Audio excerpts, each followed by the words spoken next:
Libro de Eclesiastés.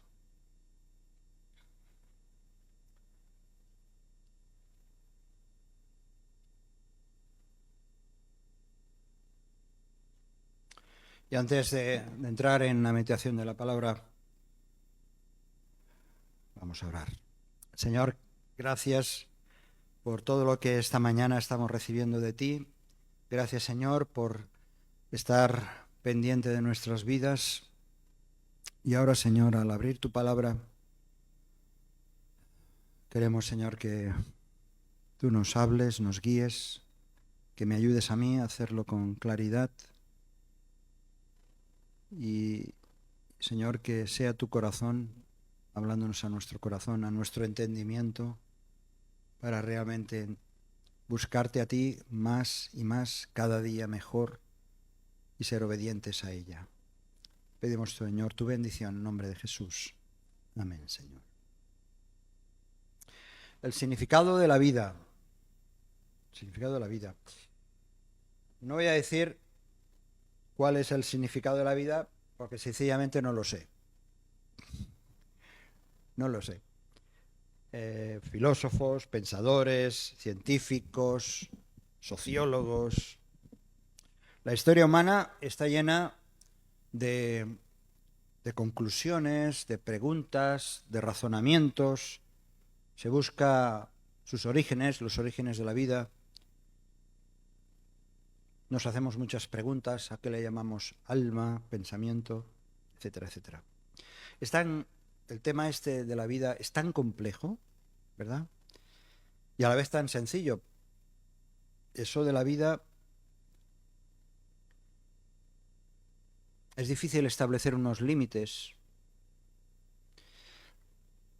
Y es curioso porque la perspectiva de la vida cambia con el tiempo. Al principio, cuando eres niño, todo es un juego, todo es aprendizaje.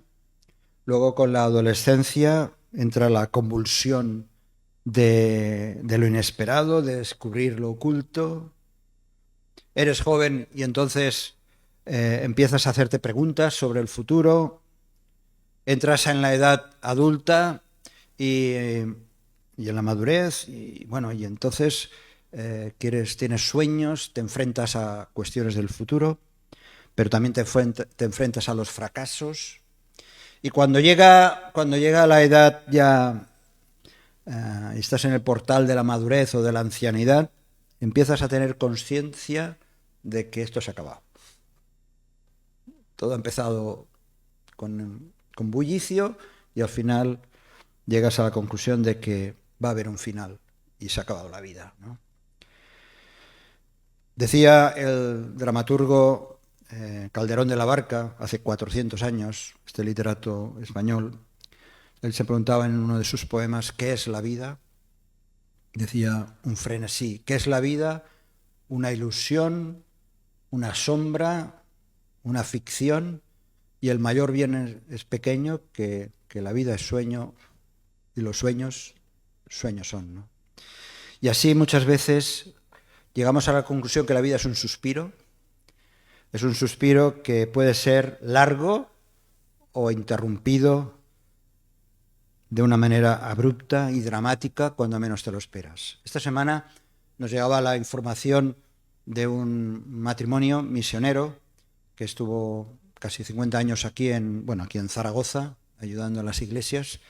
Un matrimonio muy querido, y volvieron a su país de origen, a Canadá, y llevaban el coche y un camión se los llevó por delante y han pasado a la presencia del Señor. La vida es así, si no, con todo lo que estamos viendo estos días, ¿no? De una manera muy visual. Dice el Salmo 103, a ver, aquí. Dice el Salmo 103, versículos 15 y 16, que el hombre, como la hierba, son sus días. Florece como la flor del campo, que pasó el viento por ella y pereció, y su lugar no la conocerá más.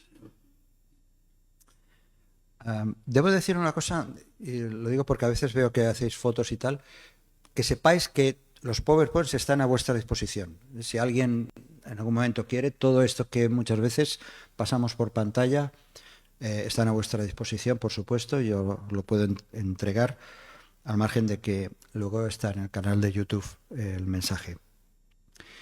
Bien, os he dicho antes que vamos al libro de Eclesiastés. El libro de Eclesiastés realmente es un retrato de la vida. ¿Cuántos de vosotros os gusta el libro de Eclesiastés? Algunos, otros. Es que el libro de Eclesiastés quizá para unos puede ser como una frustración, ¿no? Porque lo lees y empiezas a hacerte preguntas y dices, pero ¿por qué está esto en la Biblia? De hecho, ya hubo problemas para incluirlo en el canon, porque es un libro que refleja muchas veces la frustración humana, la realidad de la existencia, y también es un libro que, por otro lado, el libro de Eclesiastés es como si fuera un refugio. Dice, oh, lo que me pasa a mí le pasaba a ese. Y puedo observar lo que pasa alrededor ya hace 3.500 años o más, no sé, le pasaba a otra persona. Y eso a lo largo de la historia está ocurriendo. Lo cierto es que hallamos en este libro, lo que hallamos en este libro, y hojeándolo muy rápidamente, vemos el reflejo fiel de la necedad del ser humano y lo compara con la sabiduría que destaca su importancia. Presenta la relatividad del tiempo. ¿Os acordáis todo ese capítulo que habla de hay tiempo para todo, para esto, para lo otro? Nos habla de la fragilidad del tiempo, pero también de la injusticia y de las consecuencias de la insensatez. Hay consejos en el libro de Eclesiastés, hay consejos para ancianos y hay consejos para los jóvenes. Así que es un libro que nos acerca a nuestra realidad. Pero lo más interesante del libro es el final. Cuando al final, después del predicador, el Cogelet, del autor, que se cree que fue Salomón, pero hay dudas sobre realmente si fue Salomón. Pero el resultado final, en el penúltimo versículo, dice: teme a Dios y guarda sus mandamientos, porque esto es el todo del hombre.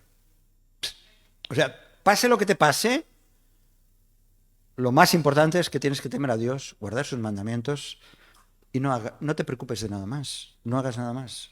Pero qué importante es temer a Dios y hacerle caso, obedecer sus mandamientos. Es decir, solamente Dios y lo demás sobra. Vamos a leer este fragmento solamente de Eclesiastés en el capítulo 11, versículo 1. Vamos a leer del 1 hasta el 8. Dice así, Eclesiastés capítulo 11, versículo 1. Echa tu pan sobre las aguas, porque después de muchos días lo hallarás. Reparte a 7 y aún a 8, porque no sabes el mal que vendrá sobre la tierra. Si las nubes fueren llenas de agua, sobre la tierra la derramarán.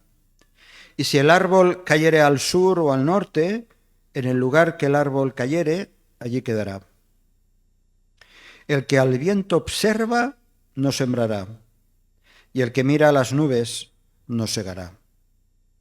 Como tú no sabes cuál es el camino del viento, o cómo crecen los huesos en el vientre de la mujer encinta, así ignoras la obra de Dios, el cual hace todas las cosas. Por la mañana siembra tu semilla, y a la tarde no dejes reposar tu mano, porque no sabes cuál es lo mejor, si esto o aquello, o si lo uno y lo otro es igualmente bueno. Suave ciertamente es la luz y agradable a los ojos ver el sol. Pero aunque un hombre viva muchos años y en todos ellos tenga gozo, acuérdese sin embargo que los días de las tinieblas serán muchos. Todo cuanto viene es vanidad. Bueno, es uno de los pasajes que reflejan la realidad y vamos a ver algunos aspectos precisamente de, del significado de la vida en base a estos textos. En primer lugar, lo que está diciendo es un versículo que yo creo que desde mi juventud me llamó la atención y siempre lo he tenido presente. Dice, echa tu pan sobre las aguas.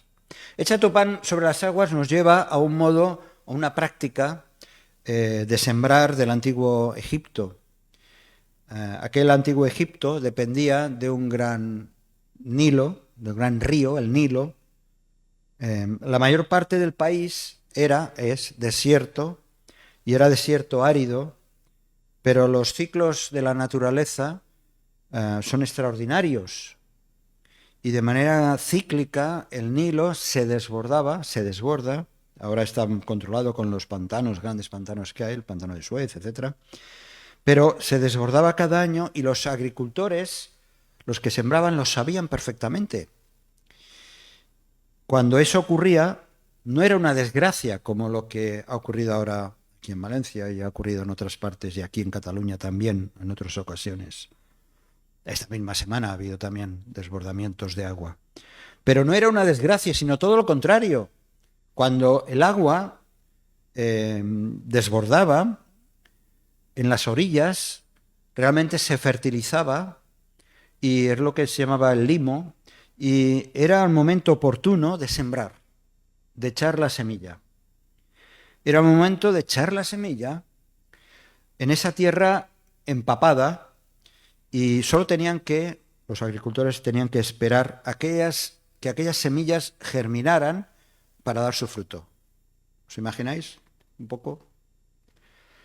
A mí me hace recordar un poco, no sé cómo funciona, los que vivís por ahí, por el delta del Ebro, ¿no? Pero con todos los arrozales, como el agua tiene que cubrir y allá crece el arroz. Pues bien, allá crecía el trigo y otros cereales que luego serían sustento del pueblo.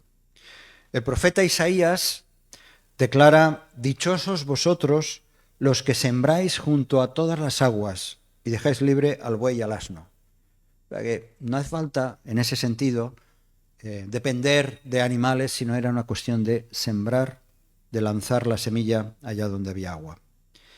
No sabemos si el autor de Eclesiastés conocía este hecho, porque también era una frase que circulaba mucho entre el pueblo de Israel. Echa tu pan sobre las aguas.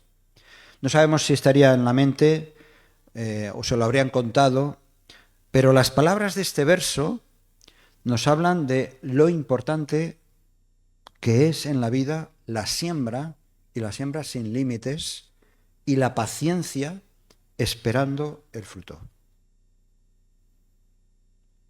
Sembrar y esperar el fruto. Hablamos de encontrar el significado de la vida cuando en realidad depende de lo que sembramos, depende de lo que nosotros pasemos a la acción. Es cierto que nos la pasamos continuamente sembrando pensamientos, ¿verdad? Acciones, decisiones, y muchas veces lo hacemos sin esperar nada a cambio. Es espontáneo, es instintivo.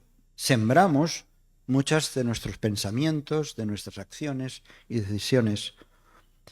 Y lo hacemos muchas veces también sin tener en cuenta a Dios. No buscamos el agradar a Dios, simplemente actuamos y pensamos todas esas cosas. Hay un refrán en catalán que dice, tal faràs, tal trobaràs. Eso harás y eso te lo encontrarás después, ¿no? Hay otros más fuertes, como a cada porc le arriba el Sant Martí, ¿no? Pero eso es otro tema.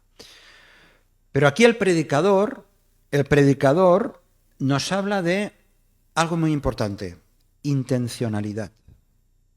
Nos habla de intencionalidad. Es decir,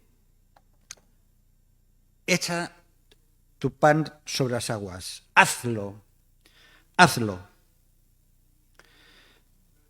lanza la semilla.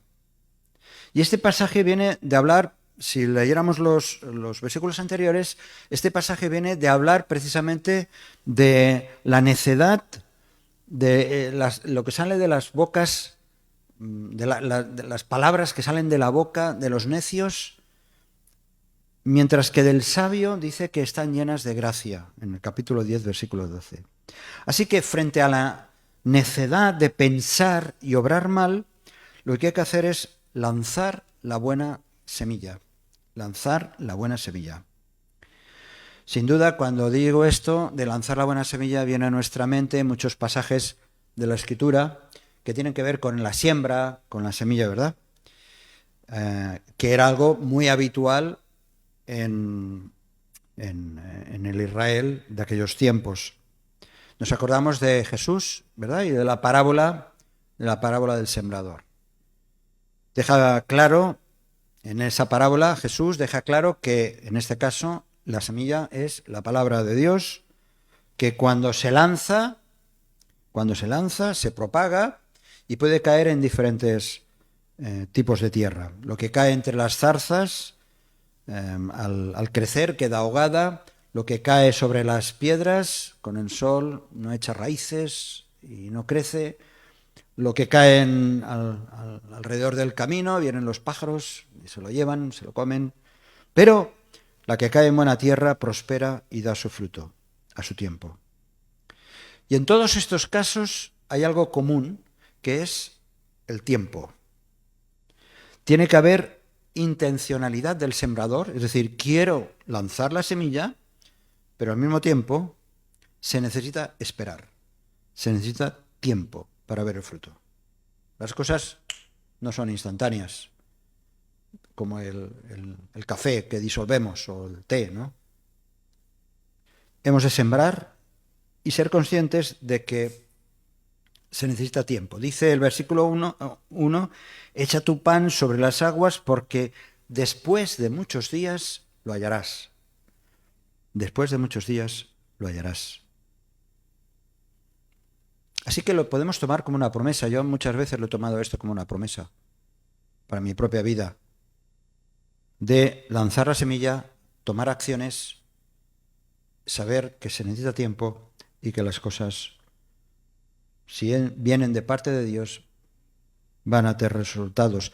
Y si no vienen de parte de Dios, también van a haber resultados. Realmente hay una siembra que cada uno de nosotros hace para sí mismo. Cada uno de nosotros podemos sembrar para nosotros mismos o podemos sembrar para el Espíritu. Podemos sembrar según nuestros intereses humanos, según nuestra naturaleza humana, o podemos sembrar entregándonos a Dios, entregando todo lo que somos, todo lo que tenemos. Así que, según nuestra siembra, sea de una clase o de otra, nuestra cosecha puede llegar a ser de miseria o de aparente éxito temporal, o realmente puede ser de bendición. Depende de lo que sembremos. Decía el apóstol Pablo en Gálatas, no os engañéis, Dios no puede ser burlado, pues todo lo que el hombre sembrare, eso también segará. Porque el que siembra para su carne, de la carne segará corrupción. Mas el que siembra para el Espíritu, del Espíritu segará vida eterna. Así que lo primero que tenemos que evaluar sobre el significado de la vida es qué es lo que yo estoy sembrando. ¿Estoy sembrando solamente para mí? ¿Estoy sembrando para Dios? Sembrar para el Espíritu es algo que requiere constancia. Requiere constancia. Queremos que Dios intervenga en nuestra vida sin entregarnos a Dios. Sembrar para el Espíritu es algo que requiere constancia y mucha paciencia. Sembrar para el Espíritu es buscar a Dios permanentemente, es dedicarle tiempo a su palabra, es recibirla en tu propio espíritu, como estaba recordando nuestro hermano, es invertir esfuerzos en compartirla con otros. Sembrar para el Espíritu es sacrificio.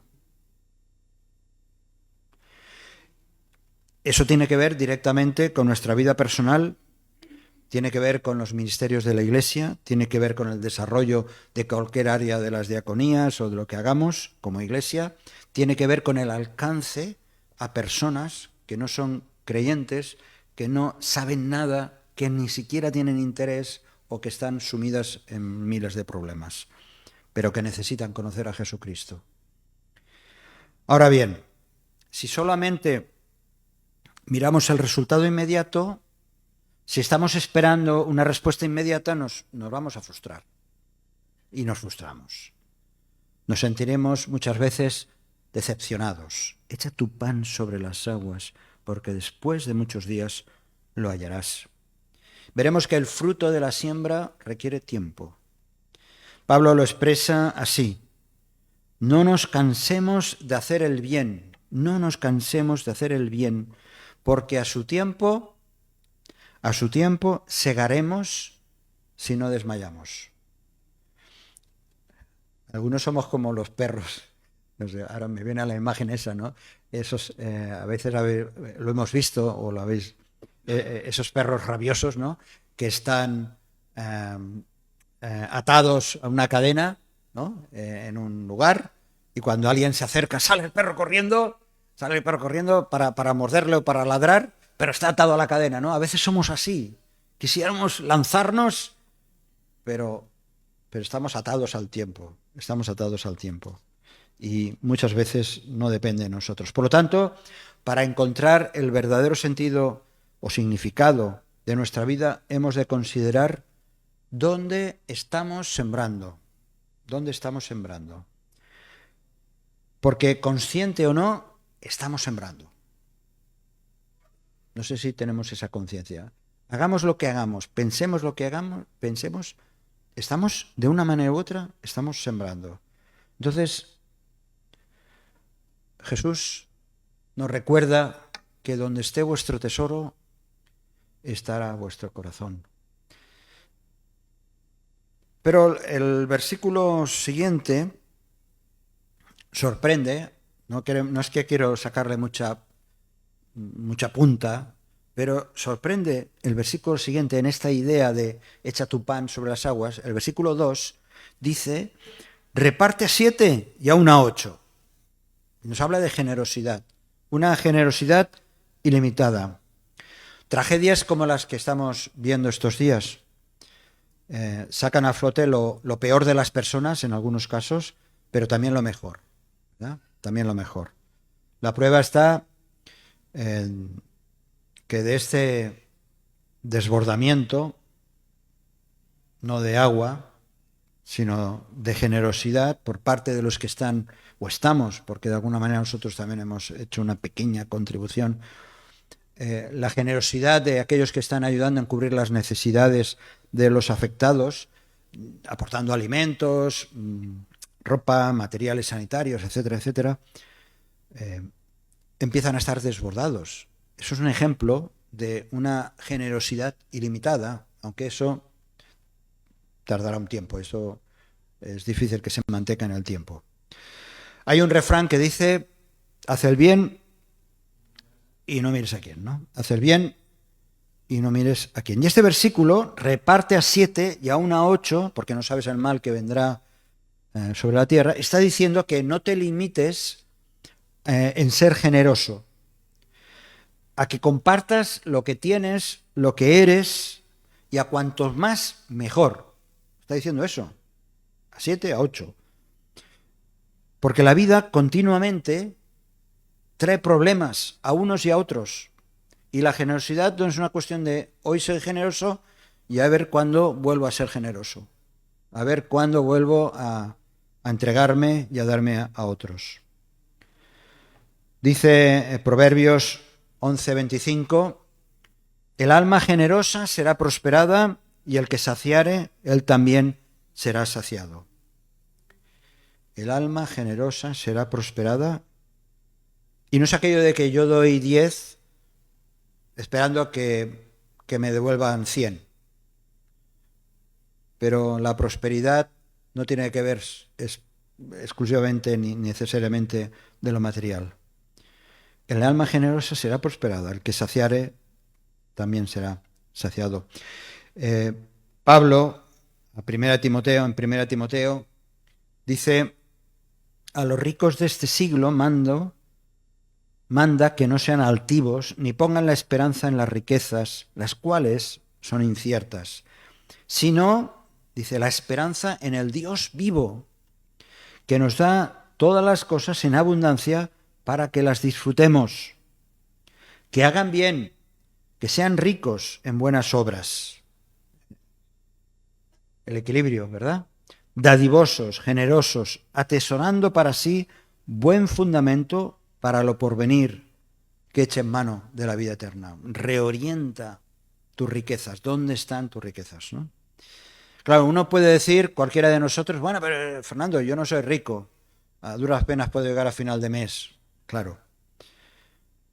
¿Y qué? Que no sea rico. La cuestión es que uno debe entregarse con lo que es, con lo que tiene, con los dones que el Señor le ha dado, con los recursos. La cuestión es ser generoso hacia el prójimo, es ser generoso hacia la obra de Dios, con lo que Él te ha dado, con lo que Él te da.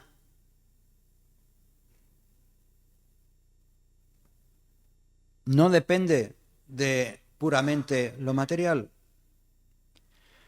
Y esta generosidad da significado a la vida. Me ayuda a entender que la vida tiene significado, en la medida que soy generoso. Hay personas que se pasan toda la vida esperando que le den. Hay personas que son como esos polluelos que están con el pico abierto esperando que venga mamá pájara y le traiga la comida al pico. Y nunca están dispuestos a dar. Jesús decía que más bienaventurado es dar que recibir. Más feliz, más dichoso. Me siento millón. Me siento bien siendo generoso, entregándome al servicio de Dios. ¿Por qué? Porque es que Cristo lo hizo así. Es que Cristo se dio a sí mismo por nosotros en totalidad. No fue un sacrificio de decir, bueno, me voy a pasar 3 años ahí con los terrícolas, voy a dejar que me hagan pupita, pero nada más. Él se entregó a sí mismo por nosotros, sin escatimar una sola gota de su sangre. Generosidad. Pero parece ser que nos habla, en versículos 4 al 5, aparecen aquí unos soñadores. Dice: el que al viento observa no sembrará, y el que mira a las nubes no segará. Como tú no sabes cuál es el camino del viento o cómo crecen los huesos en el vientre de la mujer encinta, así ignoras la obra de Dios, el cual hace todas las cosas. Es decir, frente a aquellos que están dispuestos a sembrar, están los soñadores, o soñadores a los que viven en una inactividad permanente, ¿no? El que viento observa no sembrará. Es el distraído, la distraída, el que en lugar de estar pendiente de la obra de Dios, en lugar de estar sembrando para el reino de Dios con tu propia vida, se dedica a las pantallas, a la televisión, a los móviles, a los temas de este mundo, a las conversaciones intrascendentes, a lo que pasa aquí y allá, a las rutinas del trabajo, de la familia, a las mentiras de unos y otros, pero que no siembra, y por lo tanto no segará. Y viviendo así, la vida es cuando no tiene realmente significado. La vida, viviéndola así, no tiene significado. Es el que se queda, este personaje que presenta aquí, el que se queda mirando el viento, es el que se queda contemplando las musarañas. Las musarañas, ¿sabéis? Aunque tiene la palabra, parece que tenga que ver con un insecto, no. Las musarañas son como una especie de ratones, son mamíferos pequeñitos que están en el campo, ¿no? y que parece que no tienen demasiada utilidad, no son atractivos. Dice el refrán, ¿no?, que uno se queda contemplando las musarañas. Pues este es el que observa el viento, se queda mirando las nubes, las musarañas, y no siembra. Por eso, en el versículo 6 dice, vuelve otra vez a la intencionalidad. Versículo 6. Por la mañana siembra tu semilla y a la tarde no dejes reposar tu mano. Fijaos, en este versículo dice, porque es que no sabes lo que te va a pasar. No sabes cuál es lo mejor. No sabes si esto o aquello, o si lo uno y lo otro es igualmente bueno. Hay gente que se dedica su tiempo a mirar los horóscopos, ¿no? Para conocer un poco a ver qué va a pasar en mi vida, que sigue consultando a las tinieblas, al tarot o los adivinos, o va a constelaciones y historias de estas. Incluso hay quien está pendiente de las predicciones de los científicos, a ver cuál es la última mala noticia que nos habla acerca del planeta o del asteroide aquel que lo va a destruir todo. Y la gente va buscando respuestas. Incluso hay creyentes que están esperando que algún profeta, un profeta de Dios, el profeta de turno, pues le diga cuál es el plan de Dios para sus vidas, ¿no? En este versículo encontramos una visión de la vida que se caracteriza realmente por la incertidumbre. La vida es impredecible, no sabes lo que va a pasar. Y debemos estar preparados para lo que venga. Pero está diciendo que desde bien temprano de la mañana, siembra. Siembra tu semilla. Y no solamente por la mañana. Tú piensas, bueno, ya lo he hecho a primera hora de la mañana. No. Por la tarde sigue haciéndolo. Sigue haciéndolo.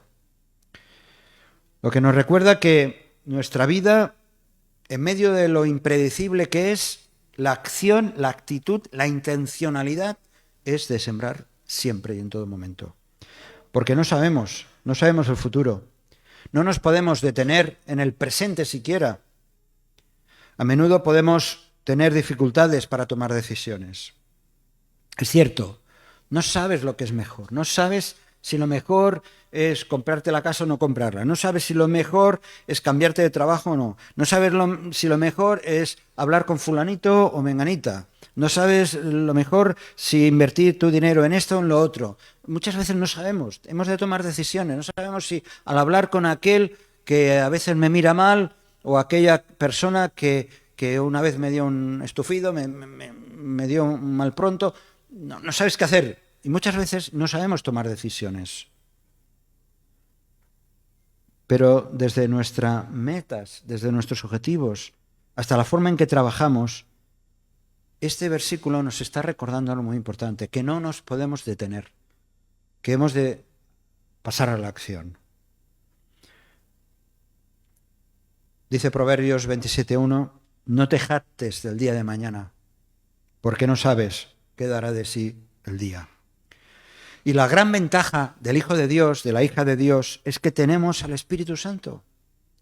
Tenemos al Espíritu Santo quien está dispuesto a dirigirnos.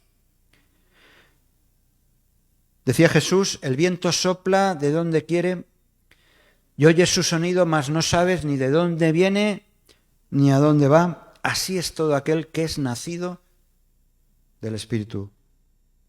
Así que todo aquel que ha nacido de nuevo debemos dejarnos guiar por el Espíritu Santo.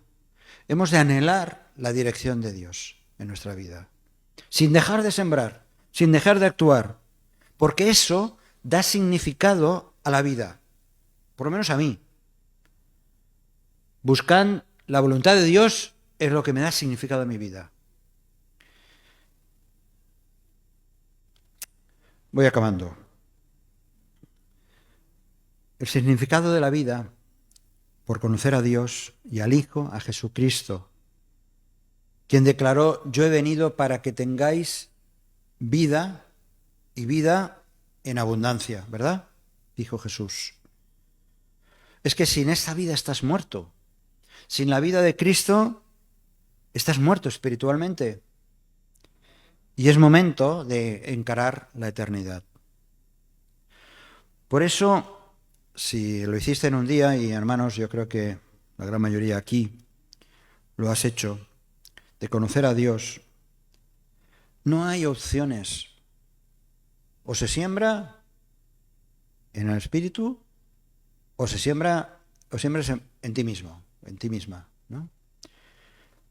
Por eso dice, este pasaje nos recuerda que el significado de la vida implica sobre todo sembrar el tiempo, sembrar los recursos, tu energía, tus sueños, tus pasiones, sembrar en la obra de Dios.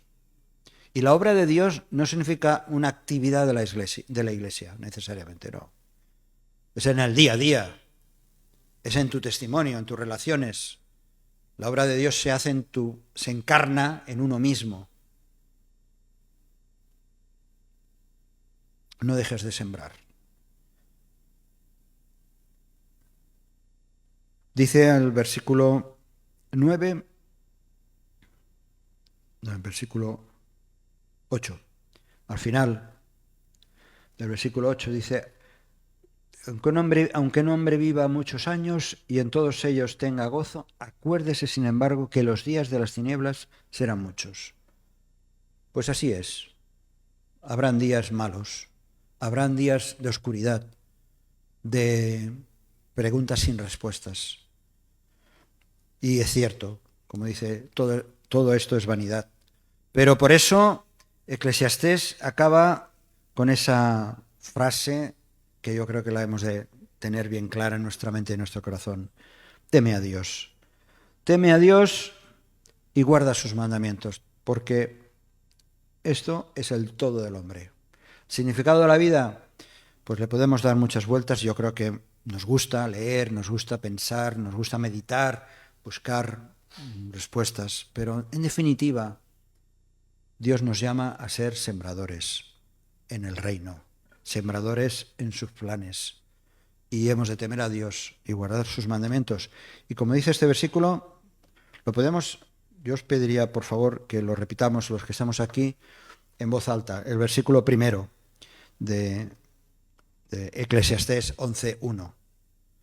Podéis decirlo en la versión que tengas en tu Biblia, en castellano, en catalán, en ucraniano, lo que sea, pero vamos a decirlo todos a la vez. ¿Estáis preparados? Capítulo 11, versículo 1. 1, 2, 3. Echa tu pan sobre las aguas, porque después de muchos días lo hallarás. ¿Sí? Amén. Amén. Si este mensaje te ha bendecido o te ha ayudado en algo, puedes suscribirte a nuestro canal de YouTube. También conocerás nuestra comunidad, la Asamblea Bíblica del Camp de Tarragona, en Cambrils, España, a la que estás cordialmente invitada o invitado. También puedes seguirnos por las redes sociales. Los enlaces los encontrarás aquí abajo y podrás visitar nuestra página, así como conocer nuestros programas radiales y podcasts de Yum Radio. ¿Qué? ¿Te suscribes ya a nuestro canal?